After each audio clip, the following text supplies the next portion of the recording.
Praise Lord. जय मसीह की माझ्या प्रियांनो. आपण आज या दिवसामध्ये उपवासाच्या दिवसामध्ये आहोत. तर उपवास हे आपल्यासाठी आध्यात्मिक वाढीसाठी पवित्र जीवन जगण्यासाठी आपल्याला प्रभू येशू ख्रिस्ताने दिलेला आहे. आणि असं म्हणण्याचा उद्देश असा आहे की मत्ते 6 अध्याय 16 वचनामध्ये उपवासाबद्दल आपल्याला शिकवलेलं आहे.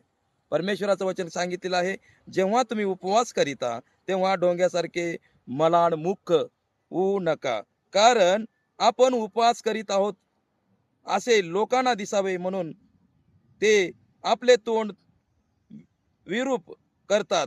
मी तुम्हास कच्चीच सांगतो की ते प्रतिफळ भरून पावले आहे.